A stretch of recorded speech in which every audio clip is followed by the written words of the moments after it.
at best, and that his memo needs a lot of work. Now, I just want to stop right here for a second, because this is an indicator of what we call implicit bias. In other words, what they were doing were giving a better way of explaining a negative situation to the one that they thought was white, but they just kind of let go when they thought that the person was African American. And so that's what I find in the legal system a lot. It's not that people are trying to hurt you, it's that they will go out of their way to help somebody with whom they can more readily identify with. So, however, the most striking difference was how many of the 7 spelling and grammatical errors were found by the partners. On average, they found only 2.9 of the errors in white Myers memo, but up to 5.8 in black Myers memo. That was the big difference that they found. I'm having trouble with my system here. The authors of the study suggest this outcome reflects confirmation bias. The brain observes and absorbs information that affirms our established beliefs. One of the most established beliefs subconsciously is that African Americans are inferior to whites. I know that as a matter of fact. Even though God bless me to create this system, believe it or not, I suffer sometimes disparate treatment in trying to deliver it to people who can use it the most, even though they don't look like me. So I know that that's what it is. Not only did the partners interpret the same content entirely differently depending on the race of the author, but in so doing, they reinforced their existing racial stereotypes. What about criminal litigation? Does the same scenario take place as follows?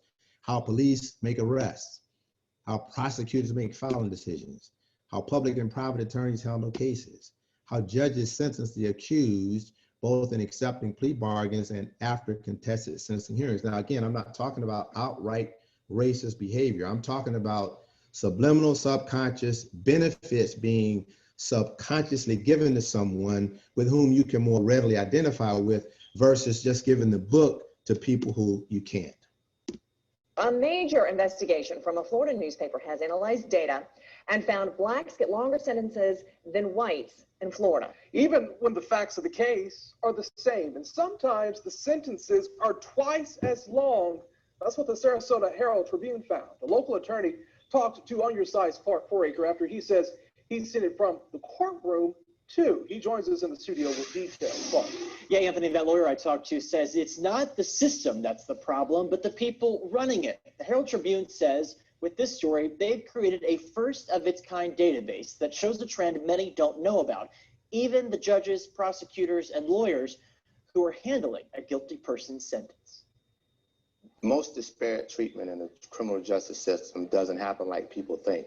Oh, it's a racist judge, and I'm just going to make sure I get every African. That's not how it works. Wellington Barlow is responding to a new Sarasota Herald Tribune investigation that found across Florida, African Americans receive longer sentences than whites, even if cases have identical circumstances. In his own practice, he's experienced prejudicial sentences handed down to clients. It's significant because the disparate treatment that's going on involves people's lives, their fortunes, and everything else. The Herald Tribune tallied convictions in every Florida county for multiple types of crime in Duval, St. Johns, Clay, and Nassau counties. African Americans sometimes received double the sentence as whites charged for the same crime. People are not equitably distributing grace and mercy.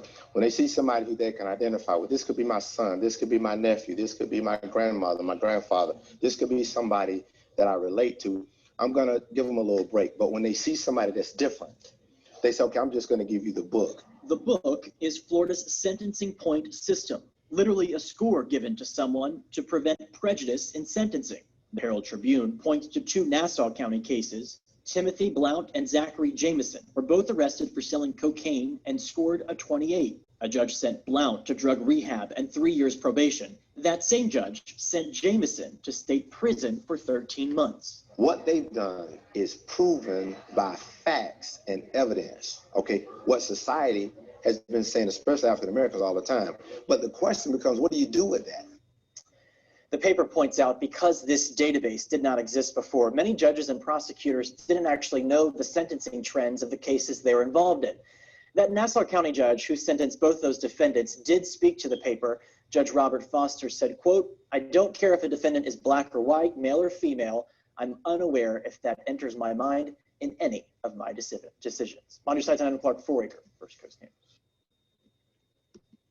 So the judge's comments, I don't care if the defendant is black or white, male or female. I'm unaware. That's the point. That's the most important word right there. I'm unaware if that enters my mind in any of my decisions. But that's by definition to me implicit bias, because a lot of times you're not actively and consciously aware of what you're doing. It's based upon, you know, society's norms that you've grown up with or whatever. Here's a new study that just came out last year. Most people don't know about it. It's from the Crime and Justice Institute. It says one of the main principles of the CPC is neutrality with respect to race, gender, and social and economic status. Despite the stated goal of fairness, defendants with similar criminal conduct and criminal histories experience vastly different outcomes. One variable that appears to have a significant impact on the sanction received is the judicial circuit and counting handling the score sheet. Figure 7 represents the percentage of 22 to 44 point score sheets in fiscal year 2018 that received a prison sentence in each of Florida's 20 judicial circuits. The horizontal line represents the state average, where 11% of the 22 to 44% point score sheets result in state prison sanction. And so what we have here is it says across the state, there is significant variation in rates of prison sentences in the 11th Judicial Circuit, for example, which consists of Miami. 2% of the 22 to 44 point score sheets received a prison sentence. In contrast, 1 in 4 score sheets received a prison sentence in the 19th Circuit. We're gonna look at some 19th Circuit data today. As you can see, the 19th Circuit is the worst in the state of Florida with respect to the study that just came out. Asked Ben, had he heard of this study? He said no, but this study is available now. It came out last year. I don't know why they're burying it, but I'm sharing it with as many people as possible, because this was ordered by the legislature, I believe, and it confirms just about everything that the Sarasota Herald Tribune's study back in 2014 and 15 and released in 16, I believe, confirmed.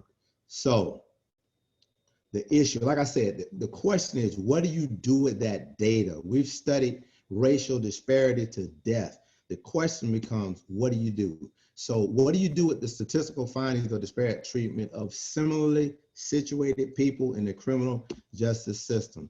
The Equity and Sentencing Analysis System, or better known as ESAS, is my suggestion. Of course, the Sarasota Herald Tribune's investigation provides statistical proof that disparate sentencing is a reality across the entire state of Florida. The 2019 Crime and Justice Institute study came to the exact same conclusion. By the way, have any of you heard of the study? I'm quite sure the answer is no. Here are the core problems with disparate sentencing. Statewide disparity in criminal sentencing, statistically proven disparate sentencing with disproportional impacts pertaining to race and socioeconomic status. By the way, one of the things I see more than anything else is the fact that people are poor that can negatively impact them more than anything else. However, because more African Americans are poor or than the average white, then that it's a tsunami on African Americans. Unconstitutional violation of citizens' equal protection rights, erosion of public trust, and therefore confidence in the criminal justice system. That's one of the reasons I'm on, like Ben said, a crusade right now. Part of this is to try to protect the last bastion of the democracy that we have, which is the courts. If this trend continues, it will destroy the rule of law as we currently know it and lead to chaos and ultimately anarchy. Can you see that that's happening already from the top down? Here's some quotes from the 2018 series on prosecutors from the Herald Tribune. It's not the judges, it's not the prosecutors, not the public defenders or private attorneys, yet it's all of these. The court system is a reflection of society as a whole. Racism is rampant in our country, and in some respects, we are all complicit. Source Larry Turner, I know him personally, a former Gainesville judge and current criminal defense attorney and member of FACDL. This is the greatest problem I've witnessed in my 30-some years of practice. It's not that people are intentionally discriminatory. They're just not fairly distributing mercy. That was my quote given to the Sarasota Herald Tribune. How did I come to this conclusion? An actual case from, it's actually the 2000s, 2010 case. You all may be seated. Thank you very much. You all may be seated as well. Madam Forewoman, has the jury reached a verdict? You have. If you would please hand the verdict forms to our bailiff. The court finds no errors or omissions in the completion of the verdict forms. I will ask the defendant to please rise with his lawyer. Members of the jury, I will ask you to please rise and hearken to your verdict as it is published by our clerk. Yes, ma'am. In the Circuit Court of the 4th Judicial District in and for Duval County, Florida, case number 16-2010 CF 0076008XXXMA, Division CRC, verdict count 1. We, the jury, find the defendant guilty of sexual battery upon a person 12 years of age or older as charged in information. Verdict count 2. We, the jury, find the defendant not guilty, so say we all, done in Jacksonville, Duval County, Florida, November 19, 2010. Members of the jury, you may be seated. Mr. Barlow, you and your client may be seated as well. This is counsel for item state where the defense wishes to call the jury. Yes, Your Honor. Madam Clerk. So here's the verdict. Count 1, guilty of sexual battery, slight force. On the CPC score sheet, on the first offense, that's 154 points with a range of 7.9 to 15 years maximum. Minimum is supposed to be 7.9, maximum up to 15 years. And just to tell you what was happening here, I had a young African-American male just graduated from high school, getting ready to go to college. He had a choice of full ride scholarships in 2 different colleges up north, had never been arrested for anything. I mean, not even a traffic citation, was a good kid. I mean, at school and everything else, excellent athlete, good in school, academics and everything. But he was a little playboy, had a lot of little girls following around and everything. And 2 of them basically accused him of date rape offenses. They didn't arrest him after the first one, but they arrested him after the second allegation.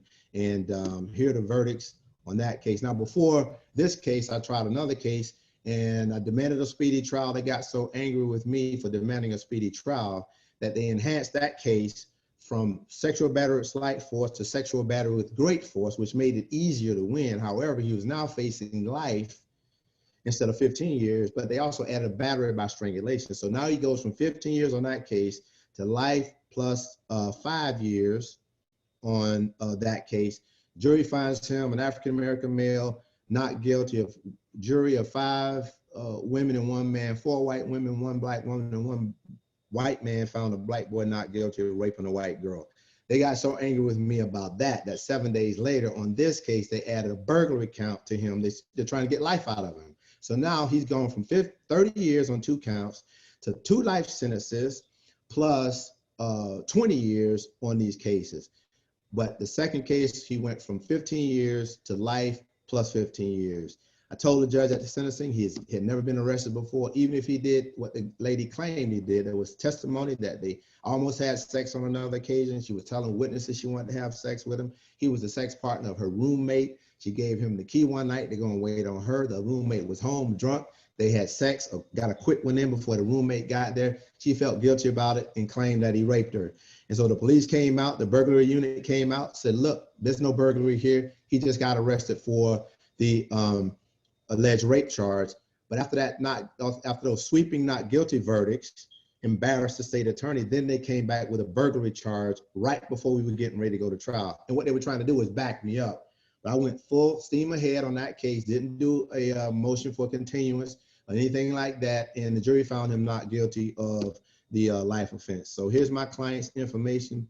18-year-old African-American, no prior history, graduated from high school just prior to his arrest, full ride scholarship offers, range 8 years to 15 years max. That's really 7.9 to 15 years. Here's an example. And he did get 15 years, the maximum. After I fired up ESAS, which was in 2018, we had a demo. I found this case right here. My client was sentenced on January 6, 2011, just 1 month before I found this case right here. And you'll see it in a minute. The case is just like my client, 7940115, offense level 874 points for the offense, victim injury 80 points, grand total 154, sentencing range. Here are my client's information. Everything is the same with the exception of this. This guy gets 8 years. My guy gets 15 years. What's the difference? The difference is the judges. Both of these are African Americans. He's younger, he's older. But the difference is the judge over here has been on the bench probably about 25 to 30 years. And I'm quite sure the state attorney asked for more than, probably asked for the maximum. But the judge, in his wisdom, he knew that that was too much time.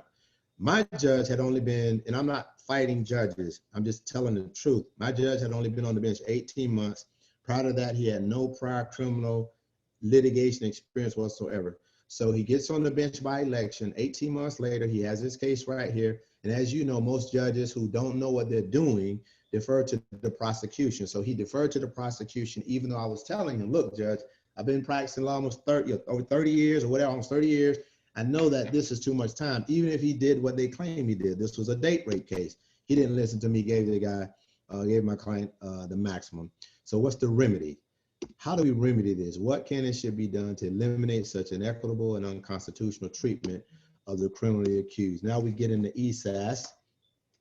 And ESAS is an inquiry, reporting, and statistical analysis software that can quickly analyze, compare, and contrast sentencing data as follows: statutory charges, score sheet points, sentence type, sentence date, sentencing judge, minimum maximum sentencing range, defendant's name, race, the gender, date of birth, docket number or case number, offense date. ESAS reformats existing criminal history data to formulate equitable sentences by comparing and contrasting, that's the analysis part, prior sentences of similarly situated defendants. This exercise can be performed at the click of a button with the results in a few seconds, depending on your internet speed. What ESAS is not, although ESAS is based on Department of Corrections Criminal Punishment Code score sheet data, it is not an official record of the court if needed, which most of the time it's not. But sometimes they'll use it in federal court and they'll need to get the certified copies from the state. You can get those from the clerk of courts because ESAS will give you the case number or the docket number from which you can get that information. We all know what case law precedent is, but what is sentencing precedent? Such data has always been in existence, but too impractical to retrieve and use with dispatch, that is, until now. In seconds, ESAS allows apple-to-apple and orange-to-orange comparisons of past sentences to craft just, equitable, and proportional sentences in pending cases. It works well with plea bargains as well as contested sentencing hearings after lost trials, and contested sentencing hearings with open pleas to the court. When you first log in, you'll come into a system, a screen that says, I hereby acknowledge the equity and sentencing analysis system is a research and reporting tool. The accuracy of the data displayed should be verified with the clerk of court for the respective county that generated the case numbers. ESAS data are public records, but not official records, which you can get the public or the official records from the respective clerks of court. Here's what you're going to have to know to decipher the data. The statute number will be in the outline that I'm going to show you, the statute description, the points, the sentencing type. If it's shaded, there's a split sentence. I'll show you that in a minute. SP is state prison, county jail, community control, probation, time served, reinstate supervision if a person gets charged with violation of probation or community control or other type, and years of the sentence, the disposition, plea or trial, minimum mandatory if it's present, FA is firearm, DT drug trafficking, the case number, docket number, defendant's information here, last name, first name, race, sex, date of birth, judge's name, sentence date, and all that business there. I'm going to show you this right here because I won't be able to show it to you once we get into the system. It'll cause me too much of a problem to do it. So I'm going to click on something that's going to give a digitized score sheet. I've omitted the judge's name off of this one right here, but it gives you the full dynamic of the information that will be at your disposal.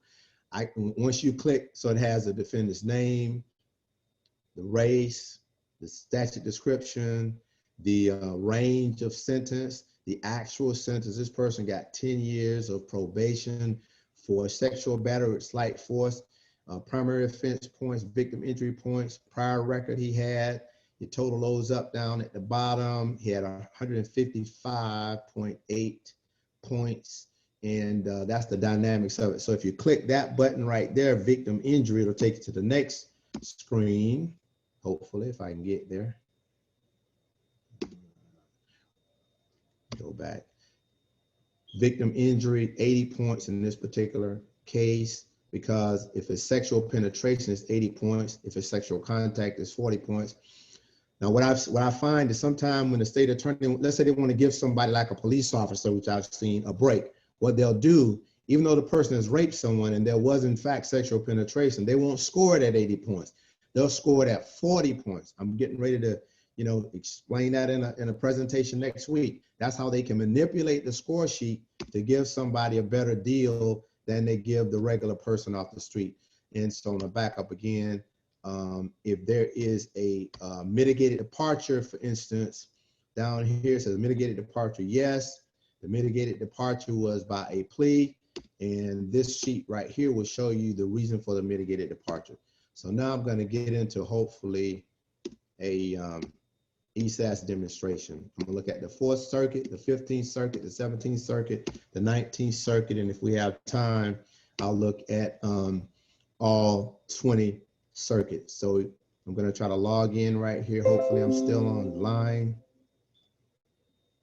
And we can see the login screen here or here.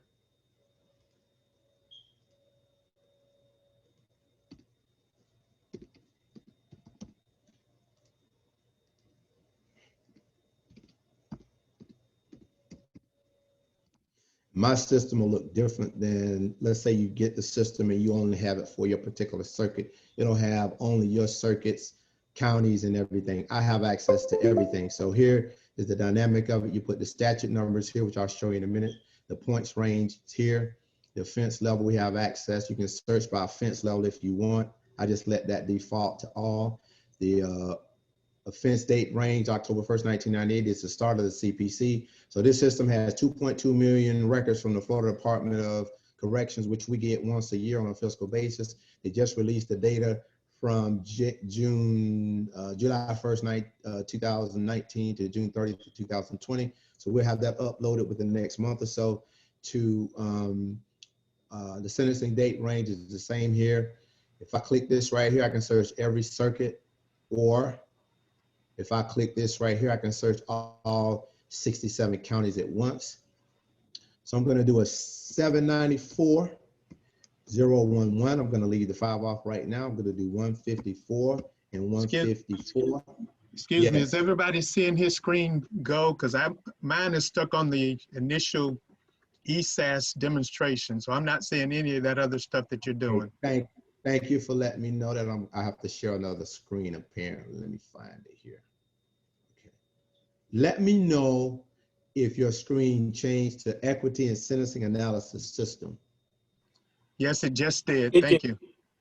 Okay, perfect. Thank you. Thank you for letting me know that. All right, so what I was saying here is statute number, points range, offense level, which I have access to all 10.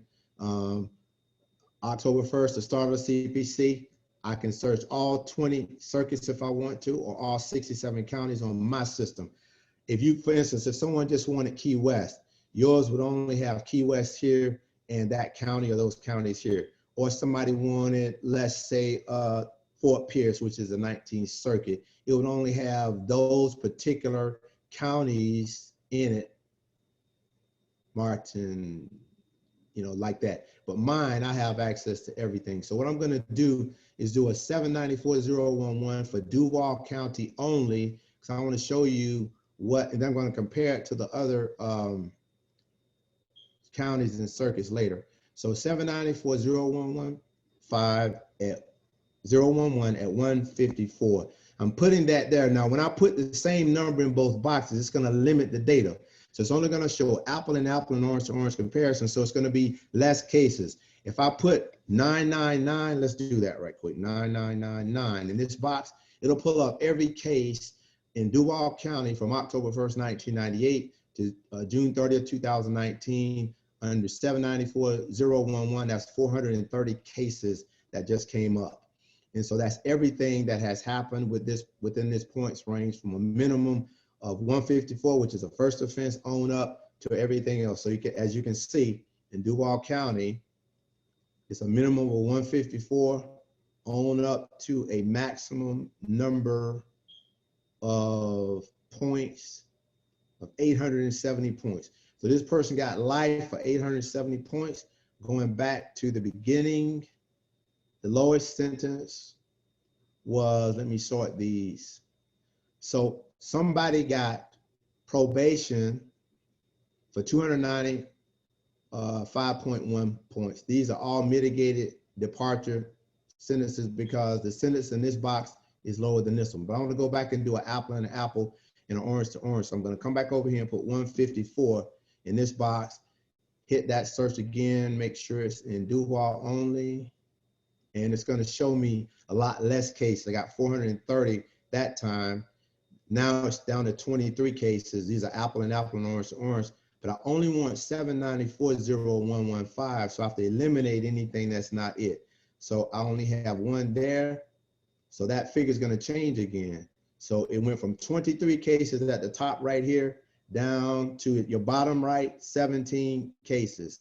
So now all of these are the same. 794.0115, level 8 sexual battery, the race, the sex, the date of birth, the CPC points, all the same, but the sentences are different. Let me finish this right here. I'm going to come back to this in a minute. You have the sentence in years, the minimum faced, the maximum faced, the actual type of disposition, whether it was minimum mandatory, none in these cases, the county, the sentence, date here, go over here. There's a case number, and you can click on that and get that screen that I showed you before we logged in. That's the defendant's last name, first name, and the judges are all the way over here. I put those over there to not confuse people. Don't want to pick on the judges today. So now I just sorted these. So everybody has 154 points, yet some people are receiving, that's 6 months county jail right there, followed by 3 years probation. That's a split sentence. That's 1 year county jail, 3 years probation, 1 year community control, 2 years probation, 1 year county jail, 5 years probation, state prison, 2.5 years, followed by 2 years probation. Everybody has the same number of points. Now, the person that got 15 years, guess whose client that is? That's the case I just showed you. He got 15 years. When did he get 15 years? He got 15 years on January 6, 2011. As you see, there was nobody else who got 15 years. Let's look at the trials only. Here, I'm going to eliminate the pleas and look at the trials only. So from 1998, October 1st, 1998 to the time my client was tried in 2010, it was only 4 other cases like his. And everybody else were at the bottom of the CPC. It was just like I told that judge.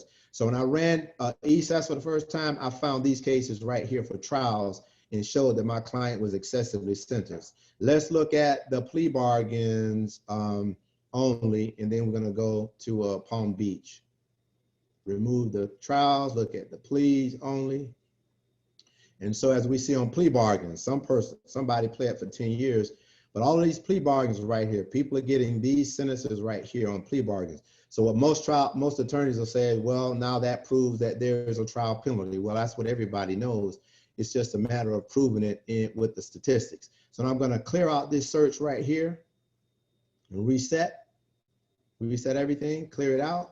And now I'm going to come over and start over with 794. I'm going to go to Palm Beach now. 011, 154, 154, and clear out this, clear out that.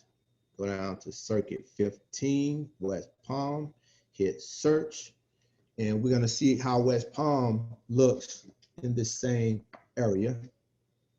So now I only want 794.0115, but sometimes the data is not right. So I'm going to keep 794.011 because I've run a search before and I know that that includes 011 5 cases, but there was a CRT error and they did not include that. So now let's look at the sentences here. 154, everybody's similarly situated. 154, level 8, 794.015, and here are the sentences. 1 year county jail, followed by 8 years probation on that one. County jail, 1 year, 5 years probation on that one. 2.5 years, followed by 3 years probation on that one as we go on down. We'll see some more here. Let's look at your trials. More trials. And so in your trials, The highest is 12 years, the lowest is 1. So one person went to trial with a first offense sexual battery slight force and got a year in 2014. Another person goes to trial and gets 12 years, followed by 3 years probation. And basically these charges, now listen, these charges are relatively the same.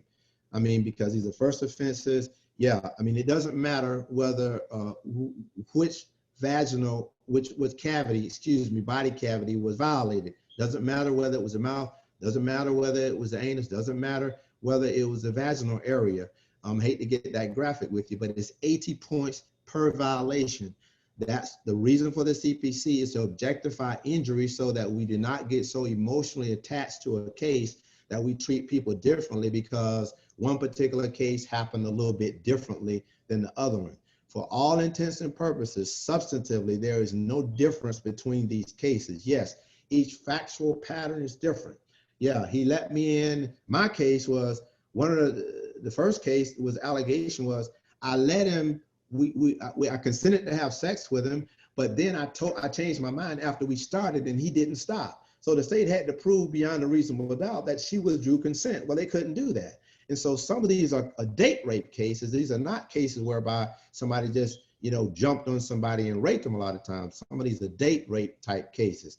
Now, I want to start over and I want to go to the 17th Circuit, I believe, Fort Lauderdale.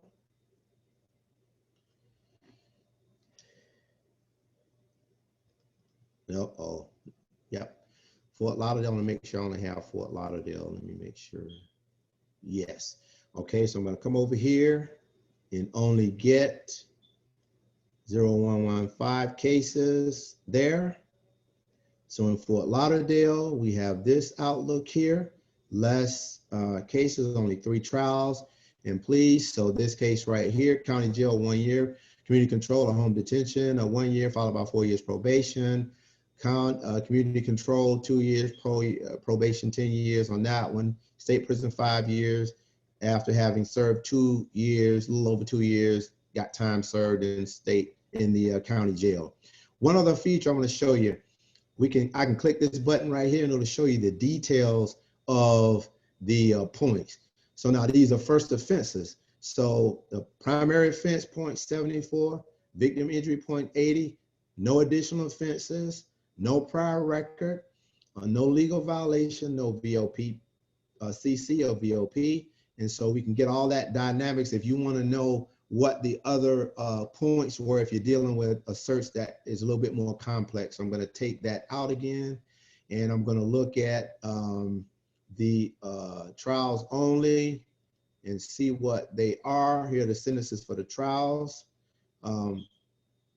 Downward departure, probation, 6 years, 6 years probation. Now, this is after a trial. This is after a lost trial. And this is 2019. So these are fresh cases. Now, old cases from 2005 where the person went to trial, lost and got 10 years. Let's go back and look exclusively at the pleas. I'm looking at my time here, got a few more minutes.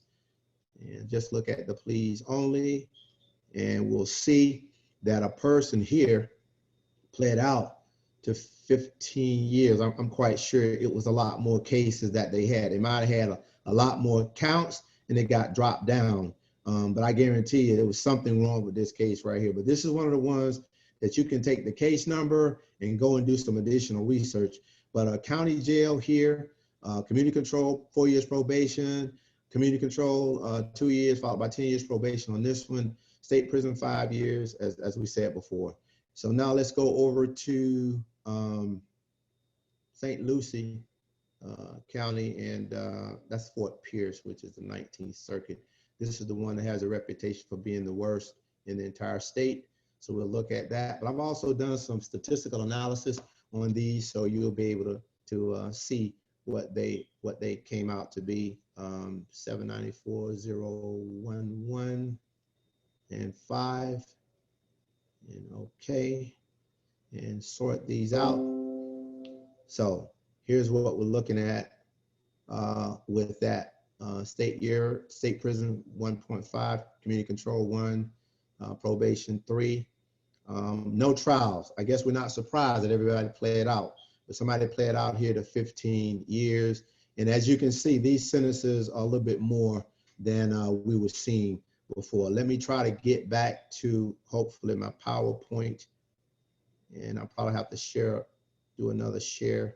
Let me know if the PowerPoint comes back up so I can go from there. Did it come back up? Yes, it did. Okay, I'm trying to get to the full screen. It's not letting me. Having some technical difficulty. Just give me a second here. It won't let me go back to the full screen. Sometimes this will happen when you go through. So let's see. Yeah, I'm having some major difficulties with this. Give me 1 second.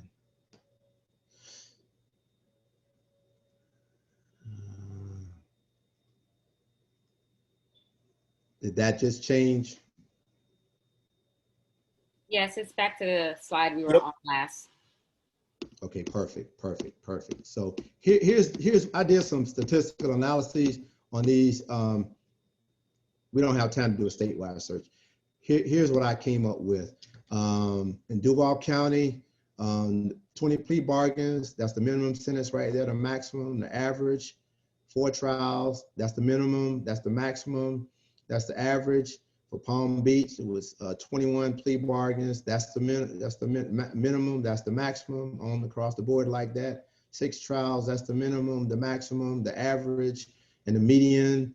Fort Lauderdale, 8 trials, that's the minimum, the maximum, the average, and the median. 3 trials, the same here. And as you see, Fort Pierce, 1.5, 15, 6.37, 7.4. There were no trials, as we said before. So now, here's some ESAS successes. We'll look at a plea bargain, an open plea to the court, a lost trial, and a motion to vacate and set aside. Looks like I got about 3 more minutes before you all are supposed to be asking me some questions. Jury found the client not guilty of second-degree murder. A bifurcated possession of a firearm by a convicted felon was set for jury trial the following week. The state's offer was 10 years in prison. Why was that? They were trying to make up, in my opinion, they were trying to make up for that humiliating loss on the second-degree murder charge. But the only reason the guy got the firearm was to protect himself, even though he was a convicted felon. So the attorney used ESAS to discover a similarly situated case where the state routinely offered 18 months for the exact same offense and points history. Upon reviewing this, the state on its own volition voluntarily went down to 18 months and the case was over. So that trial didn't have to go to next week. The guy played out. He already had well over a year in, so he was happy. Everybody was satisfied. 10 second-degree felony counts of possession of child pornography, 10 to 150 years state prison. He actually had more counts than that, but they dropped all the rest of them for him to agree to openly plead to the court and request a sentencing hearing. And the state wanted 6 years at a minimum up to the bottom of the CPC, which was 10 years. The defense attorney's request was a downward departure, a bold one, and a youthful offender sentence with probation. ESAS search results was used to locate 4 cases with exact same statutory charges, but 12, 15, 30, and 50 counts, resulting in the following: no incarceration, withhold adjudication, probation. 1 downward departure was affirmed by the DCA. Here's a request for judicial notice. And basically you highlight the cases that you want. You attach the CPC score sheets to your request for the court to take judicial notice. You notice ESAS is not mentioned in here at all. You just list the cases that you want the court to look at. And this lawyer did a little grid to kind of help the judge show the judge what it was. This case had 30 counts, 15 counts, 50 counts, 12 counts. These were the points that they had. And here's what the actual sentences were: withhold adjudication plus 15 years probation, adjudication 2 years community control, followed by 6 years probation, withhold adjudication 2 years community control, followed by 3 years probation, followed by 5 years adjudication. And this was appealed and it was affirmed. That downward departure was affirmed on appeal. Adjudication of guilt, 2 years community control, followed by 8 years probation.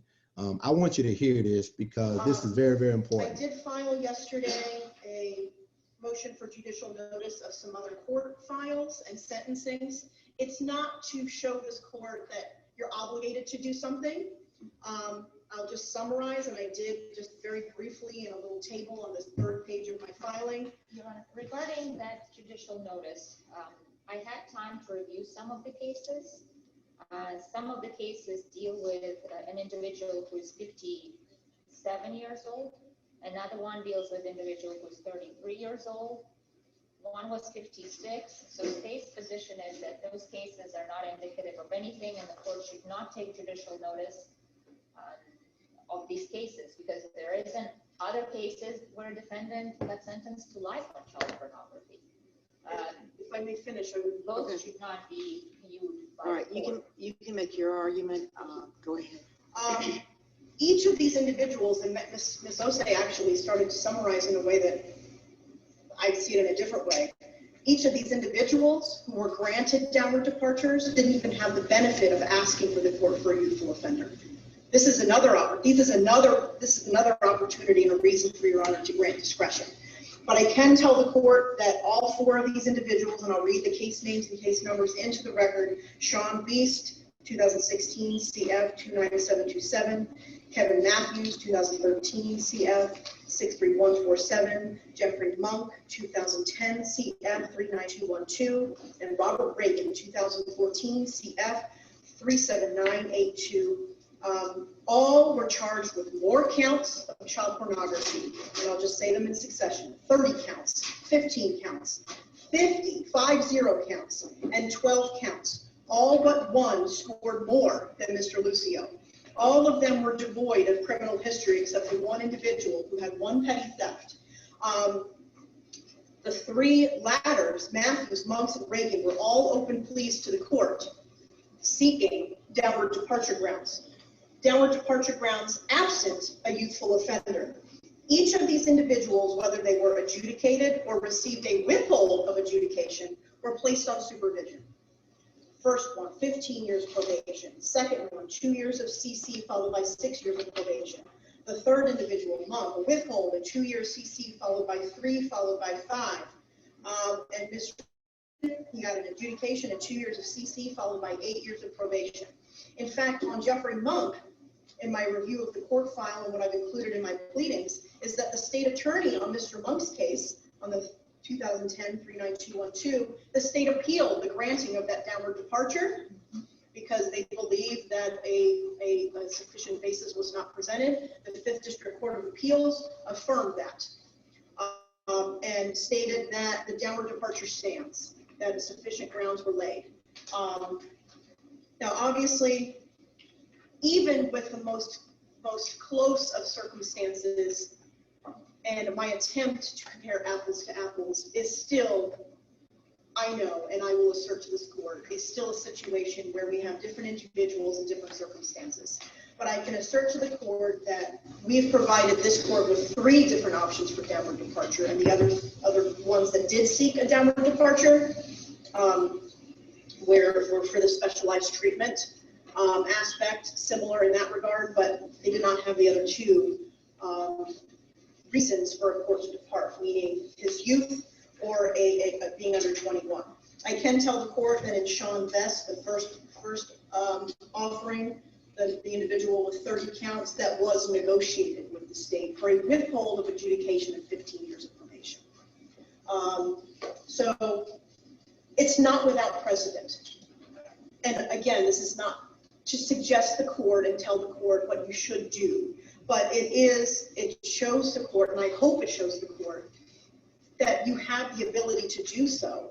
And we cannot ignore the principles of proportionality, and we cannot ignore the fact that there's other individuals out there that are very, very similar, if not worse off, factually and in mitigation, worse off than Mr. Lucio, and they've been given the opportunity to prove themselves on supervision. I thank the court. Mr. Lucio thanks the court for its time and attention to this matter. We pray that you grant this motion for downward departure and for youthful offender. I spent a lot of time thinking, what is right here, and Mr. Lucier, I'm taking into account your age. I am going to sentence you as a youthful offender over the state's objection. Over the state's objection, that was my favorite part.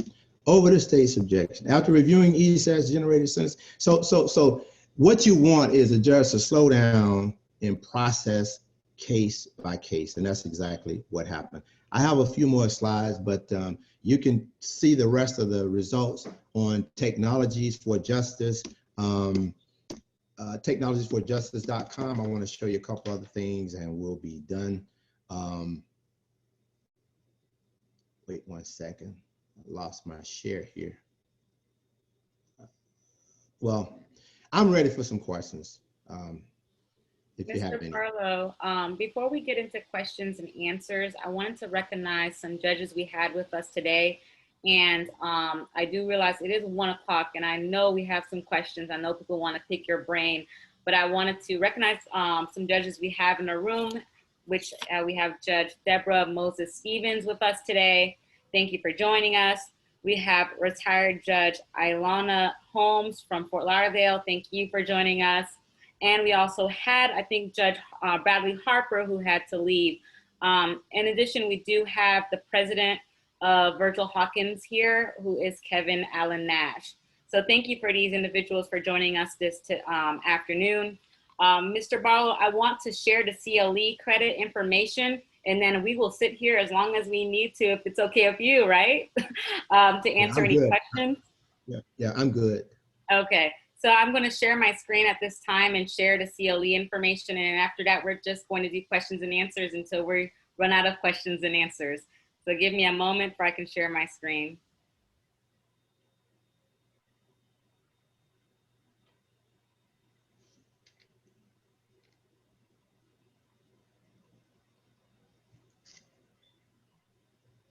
Yeah, I have it as well. Do you guys see that? Nope. I have it. I have it. Here, Okay. here it is. I think it's saying 2 people are sharing at once. Thank you. Yeah, there it is. And I'll read it just in case. The reference number is 1905314, N as in Nancy. Again, that's 1905314, N as in Nancy. At this point, I'm going to open it up for questions and answers to Mr. Barlow. If you want, you can unmute yourself and just start talking. It should make you the main speaker.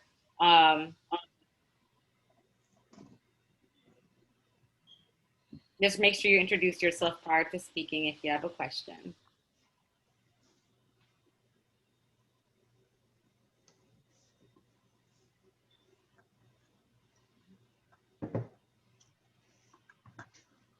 It looks like we may not have any questions.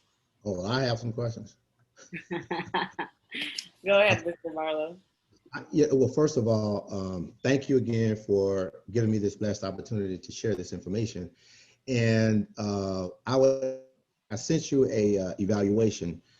I do these all the time, so I like to get constructive feedback and make adjustments, you know, for the future. So please share that with everyone. But I just like to ask in general, I mean, how does this information, I mean, how does it make you feel in terms of your practice, what you've seen and what circuits you practice in?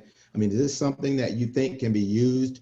One of the greatest utilities I see in it personally is that it can help, it can put a judge, like for instance, in the case you just saw, that judge had been off the criminal bench, I think for like 8 years. So she had just come back on the criminal bench. And so she was very rusty in terms of criminal law. So what that data did was it showed her what other judges in her circuit had done. So it gave her a comfort level to know that a sentence like that was not an outlier. So do you think that this system is something that would be good for prosecutors, I mean, judges, or defense attorneys? I mean, what do y'all think about what you've seen today? Anybody? Craig, you want to pipe in or can I go first? You can go first. All right. Well, I have a couple things I want to say. Greg Lerman, I've been practicing criminal defense for 35 years. So I remember when we had sentencing guidelines versus the I do criminal too. punishment code. You know, and we still call the criminal punishment code guidelines, but they're really not.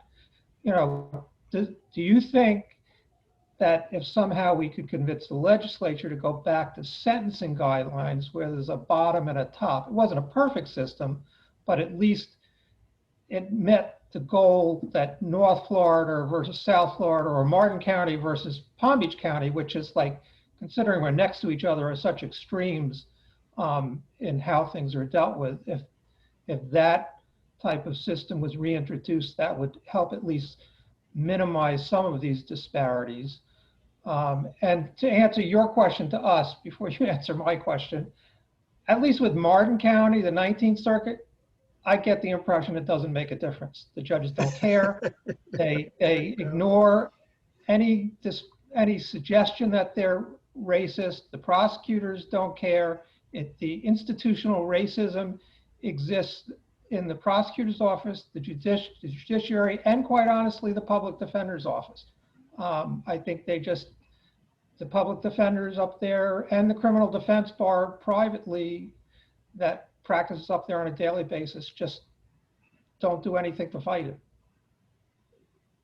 So Okay, that's well, my answer to your question, and then I had my question about guidelines. Thank you.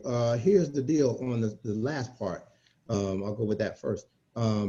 Even if guidelines were when I started practicing law, the sentencing guidelines were in place. So I remember them, I practiced on them. But based upon what you told me about Fort Pierce, we call it Fort Pierce, that's the 19th Circuit with those counties, it's not gonna matter anyway. It's still gonna get slammed based upon what you're saying. But here's what a judge told me. He is an elected public defender now, but he's been a judge for a long time, but gave that up to become the public defender up here. He told me that what ESAS does is it does what the original sentencing guidelines were meant to do. That's what he told me after his first demo of it in his office. So this does what the original can do within the limits of what you have. Now, what people don't understand, a lot of people miss this.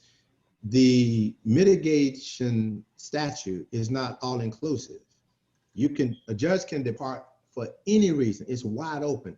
As long as the judge can articulate a reasonable basis in writing.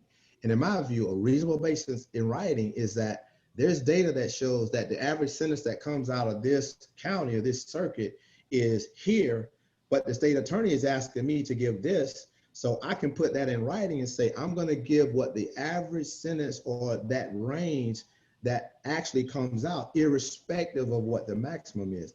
So if that is put in a motion and the judge agrees with it, the judge can legally depart based upon ESAS produced data, and it'll get you right where the sentencing guidelines would have gotten you a long time ago. That's what the judge was telling me at the time.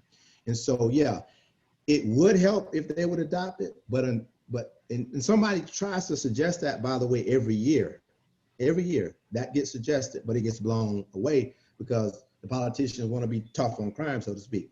So unless and until that they go back to it, ESAS is the next best thing you're going to have until that comes back into play. But that's a great question. Mr. Barlow, there are questions in the chat. The first one I noticed was, what is the cost? And this is from retired Judge Alana Holmes. What is the cost of the program? Yeah, what we do is we sell subscriptions. So for a 12-month subscription, for instance, it normally runs like $1,400 and some change, but that comes with a 10% discount if you're a Florida Bar member, and it comes with or a 15% discount if you are a FACDL member. Or we also do what's called custom searches. So if you don't need it a lot, like some lawyers, they'll just, charge their clients for a custom search, which is $500, but it comes with all the data for your circuit. If you want more than one circuit, there's stepped up prices for that. It also comes with a 1-hour consultation with me to give you pointers on how to plea bargain with it with a state attorney or how to introduce it in a contested sentencing hearing. And so That's 500 for a custom search. We also do expert witness testimony. That's on a customized basis, depending on what you need. And so the subscription runs about $1,400 less the 10% or 15% discount. And piggybacking off that question, I just thought about it. Do you have any public defender's offices within the state of Florida that have purchased it like for their entire office? Yes. Well, what we do is we calculate the number of felony attorneys they have.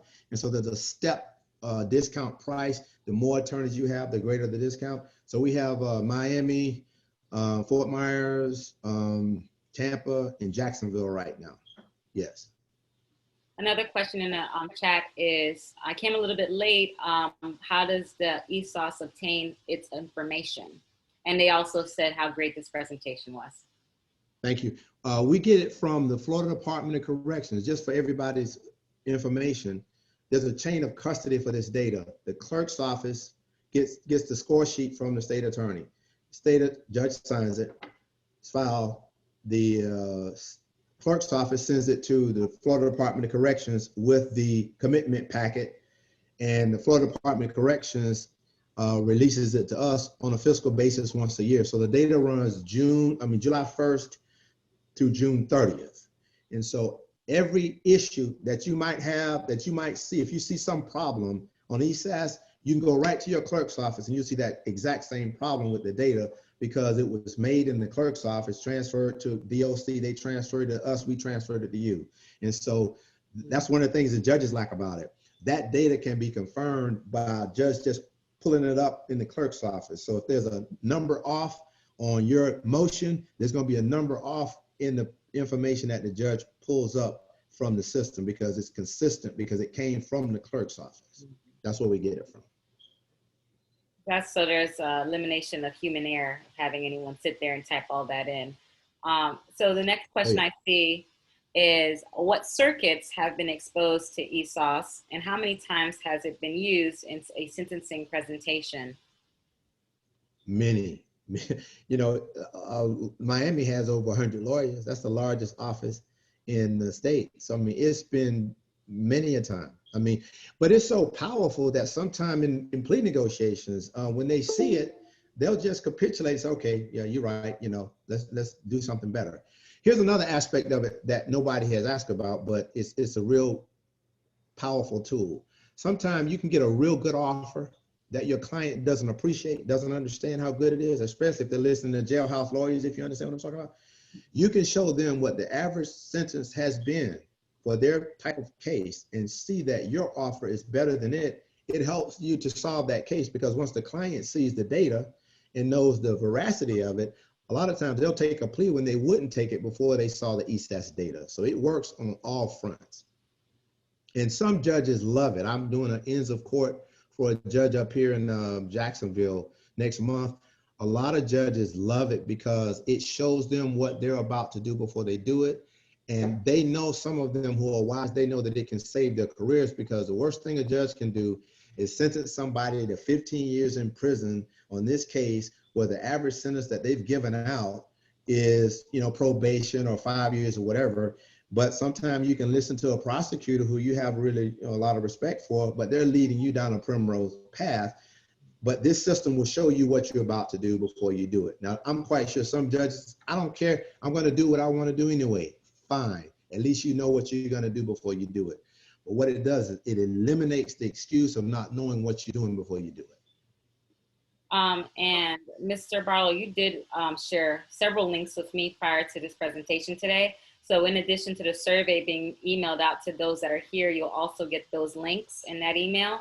And Judge Holmes wants you to know that she is going to be teaching at the new Judges College. You were just saying how you did the end of courts. So I will get her contact information to you. She wants to see how she can fit that into her, the new Judge College. I'm trying to make sure if there's any more questions. I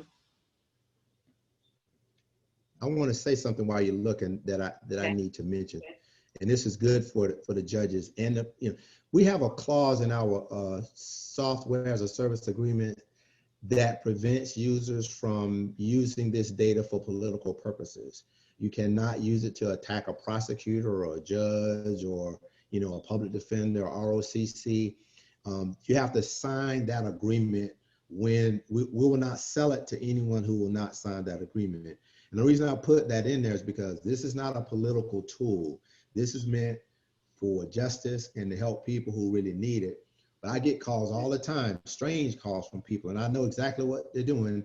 You know, oh, well, you know, somebody's running against so-and-so, and we want to know what that judge's sentences are. I'm sorry, I can't give you that data for that purpose.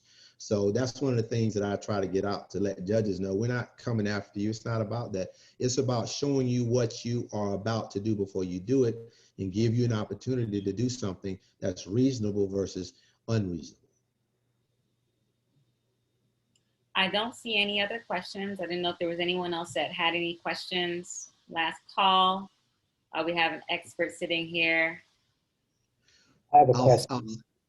Yes. Mr. Barlow, my name is Masimba Mutamba, and I have a question. Just forgive my ignorance of criminal law, but to your knowledge, has ESAS played a role yet in any DCA appeal to show that the failure to acknowledge the sentencing history may have played some part in an erroneous sentencing? No, but I'm working with some appellate lawyers right now to try to get that done. Because what I'm trying to do is change the law on two fronts. In the courts, by using this, I've already drafted and submitted it 2 times, but it's never made it to a bill. But I have an amendment to the mitigation statute that I want to go on the legislative side. But as far as the courts are concerned, I'm working with trial attorneys, showing them what kind of arguments to make. For instance, if the judge doesn't want to hear ESAS, you still got to proffer it to preserve the record so that it can be appealed. And I'm working with appellate lawyers on how to introduce this data with the right phraseology, like sentencing precedent, because sooner or later it's going to hit. I mean, it's going to happen. It's just a matter of time. So I have to work on 2 fronts, a legislative front and a judicial front, to try to get it done. And it can only help people. It's not something that can hurt. It can only help. So that's the answer to your question. Not yet, to my knowledge, but I'm working with appellate lawyers right now to get that done. Thank you. You're welcome. I have a question. Mr. Barlow, are you considering making your program a nationwide? Yes. I'm already working with, it'll be on the federal level. I'm working with some federal attorneys, and also have a federal judge who has agreed to pilot it. And we're trying to get the data together right now. We have to do some reprogramming because the federal laws are different, and even their jurisdictions are different. You know, the circuits are different than ours and everything else. So I'm working on that right now. And but the good thing about that, once we put it together, you'll be able to use ESAS in the Middle District in Florida, as well as San Francisco, you know, California, all over the country. So we're working on that right now. Are there any one last thing I want to say is this. My case, this situation, this software, excuse me, helped my case. My client ultimately got out last year, and ESAS helped him get out. And he had a jailhouse lawyer to file a 3.850, which I didn't mind because all of his appellate avenues were gone, exhausted. So they filed a 3.850, which was going to be very difficult because he was found not guilty of a life offense, which was the burglary, found guilty of the sex offense. But anyway, so once he came back, the state attorney said, no, Mr. Barlow, to use that term, fought like hell. We know that he wasn't ineffective, so change that into motion, but we will change his sentence. So here's an unopposed motion to set aside the judgment. They set aside the judgment, changed his case from sexual battery to aggravated battery. And so here are his filing. It was originally filed as a sexual battery. Then they upped the ante and put that burglary on him. And now it's an aggravated battery. And he had served, let me see, that's the order vacating his sentence right there, which was last June or July. So he now has aggravated battery with 5 years of probation. So he is home now, and but he served 3,333 days in prison, got credit for that on his probationary sentence for aggravated battery. So when the ESAS data comes in from VLC, when we upload it, his charge is not going to be sexual battery anymore, as you saw it today. It's going to be aggravated battery under a different statute. So I harassed the state attorney up here so much. Fortunately, she sat down with me and let me do a demo, and it really tugged on her heart. And so she authorized them to change his sentence. So I was so glad to see that, because it helped the person whose sentence it really stirred me up to create the program in the first place. So it worked out fine for him. That's my presentation. Thank you so much for that amazing presentation, Mr. Barlow. I didn't know if Ben had anything to say. I just wanted to tell everyone about our next general body meeting, which would be November 20th at 12 p.m. And it's going to be a technology CLE on e-discovery. So Ben, did you have anything to add? I just wanted to add, I just wanted to say thank you very much to Mr. Barlow. I thought it was very informative, very great presentation. Also wanted to thank the Cunningham Bar Association. It's really great to be able to collaborate with different bars. And I'm glad to see all your members, and I'm glad to meet so many of you. So thank you again for collaborating, and thank you to Mr. Barlow. Awesome. Remember, everyone, to fill out your surveys. Mr. Barlow wants these back so that he can work on his presentation, although I think it's pretty perfect already. But please fill out those surveys. We will be emailing that out later on today. At this time, I do have my secretary, Okoya, on the line, and I wanted to let her know I'm adjourning the meeting for Cunningham at 1:21 p.m. All right. Thank you, everybody. Have an awesome day. Have a great day. Bye. You did record it, right? I did. I'm actually going to stop recording now. Okay, thank you. Y'all have a blessed one. You too.